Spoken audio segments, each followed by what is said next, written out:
আসসালামু আলাইকুম রহমতুল্লাহি আবরাকাতু। আমরা আল ইমরানের 145 নং আয়াত পর্যন্ত সহিহ শুদ্ধ ব্যবহার করে শিখেছি। এবার আমরা 146 নং আয়াত সহিহ শুদ্ধ ব্যবহার করে শিখবো ইনশাল্লাহ। আর আপনি যদি আমার চ্যানেল নতুন হয়ে থাকেন অবশ্যই আমার চ্যানেল সাবস্ক্রাইব করে লাইক করে দেবেন। আর আপনি আমার ভিডিওগুলো ধারাবাহিক পার্ট টু পার্ট দেখলে যে কোনো কোরআন সহিহ শুদ্ধ ব্যবহার পড়তে পারবেন। আউযু বিল্লাহি মিনাশ শাইতানির রাজিম। বিসমিল্লাহির রহমানির রহিম। ওয়াকাআইয়িম, ওয়াও জবর ওয়া, কাফ জবর কা, ওয়াকা ওয়াকা, হামজা যা ইয়া কা দেবে, হামজা ইয়া জবর আই আই। দেখুন ইয়ার উপরে তাসদিদ রয়েছে, কি রয়েছে? এই তিন দাও চিহ্নকে বলে তাসদিদ।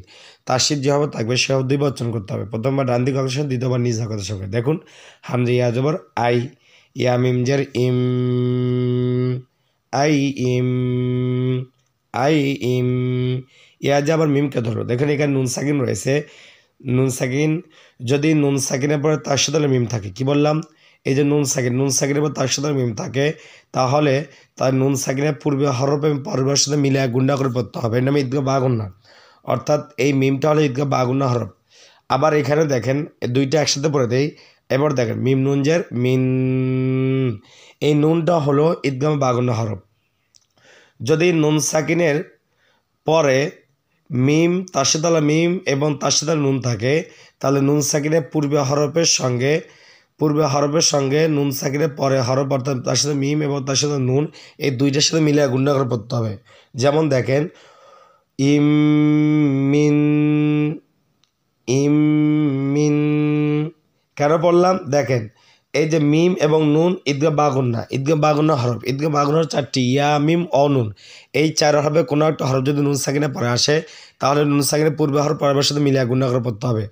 আর কালার পড়ার জন্য যদি নুন সাকিনে পরে কোনো মিম, তার সাথে মিম অথবা তার সাথে নুনের উপর যদি সবুজ কালার অঙ্ক থাকে, তাহলে মনে করতে হবে এই দুইটা হরফ ঈদগাহ বা গুন্না হরফ। তাহলে নুন সাকিনের পূর্বে হরফে পরের সাথে মিলিয়ে গুন্না করে পড়তে হবে। বলবো ওয়াকাআইয়িম মিন, ওয়াকাআইয়িম মিন। নুন জো না, বা ইয়াজের বি, নাবি, ইয়া দুইজের ইং, নাবি ইং, নাবি ইং। বাজা ইয়াকে দেবে, ইয়ার তার সাথে রয়েছে নাবি, আর ইয়া দুইজের ইং উচ্চারণ হবে। অনেক শব্দে উচ্চারণ করতে হবে ইয়াটাকে। কেন পড়তে হবে? দেখুন তানবিনের পরে কফ রয়েছে, কফটা হলো ইকফার হরফ। কফটার কিসের হরফ? ইকফার হরফ। ইকফার 15টি, তা, সা, জিম, দাল, দাল, র, রনা সরি, জা, সিন, শিন, সদ, দ, ত, জ, ফা, কফ, কাফ। এই 15টি হরফ হলো ইকফার হরফ। এই 15টি হরফে কোনো একটা হরফ যদি তানমিনে পড়া আসে, দুই জবর দুই যে দুই পেশকে তানমিন বলা হয়, যদি তানমিন পড়া আসে সেক্ষেত্রে তানমিনটাকে অনেক সাথে গুণা করবো। বলবো মিন নাবি ইং। আর কালার পড়ার জন্য তানমিনের পরে হরফে যদি সবুজ নীল কালার অঙ্ক থাকে, তাহলে অবশ্যই মনে রাখতে হবে এই পরের নীল কালার হলো হরফটা হলো ইকফার হরফ। তাহলে তানমিনটাকে আমরা অনেক সাথে গুণা করব। বলবো ওয়াকাআইয়িম মিন নাবিয়্যিন, কফ খারাজর ক, তা জবর তা, তা, লাম জল্লা, তালা, তালা, মিম জর মা, আইন জর আ, মা, হা উল্টা পেশ হু, যেখানে উল্টা পেশ সেখানে এক আলিফ টান। মা হু, তালা মা হু। ওয়াকাআইয়িম মিন নাবিয়্যিন ক্বাতালা মাআহু। আমার সাথে বলুন ওয়াকাআইয়িম মিন নাবিয়্যিন ক্বাতালা মাআহু। এরপরে রবাজের রিব, বা ইয়াজের বি, রিব বি। তাসদিদ হরফ দুই বচন হবে, রিব বি। ইয়া ওয়াও পেশ ইউ, পেশের বাম্বা জসমলা ওয়াও এক আলিফ টান, রিব বি ইউ। নুন জবর না, রিব বি ইউ না, রিব বি ইউ না। কাবজর কা, সা ইয়াজের সি, জেরের বাম পাশে জসমলা ইয়া এক আলিফ টান, কাসি কাসি। র দুই পেশ রুং, ইকফা।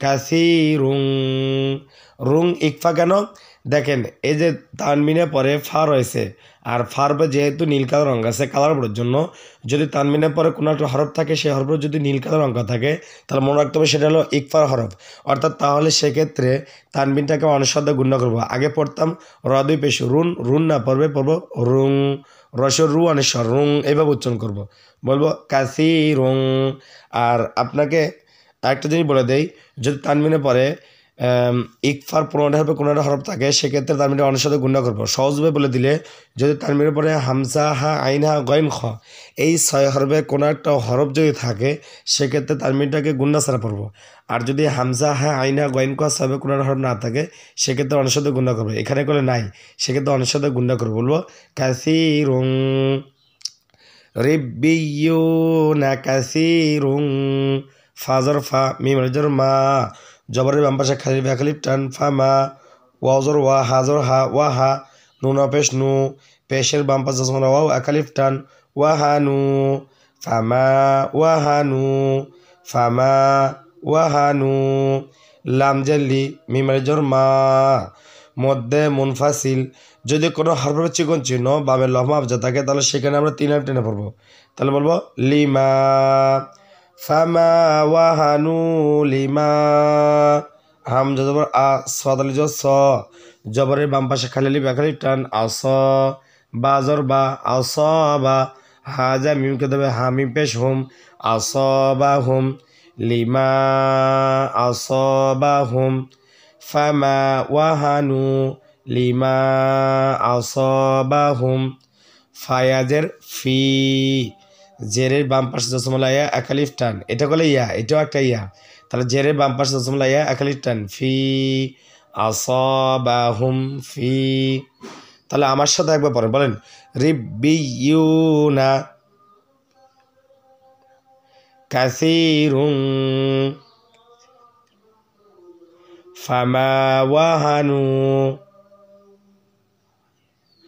লিমা আসাবাহুম ফি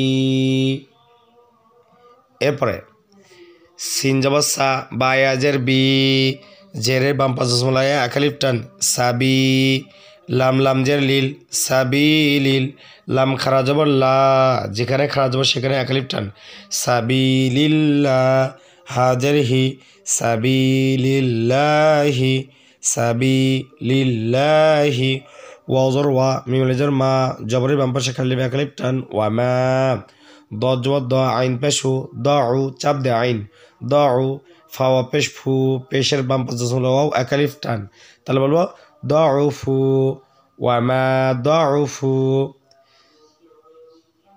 সাবিলিল্লাহি ওয়ামা দ উ ফু ওয়ামা দ উ ফু তাহলে আমার সাথে এখান থেকে বলেন সাবিলিল্লাহি ওয়ামা দাউফু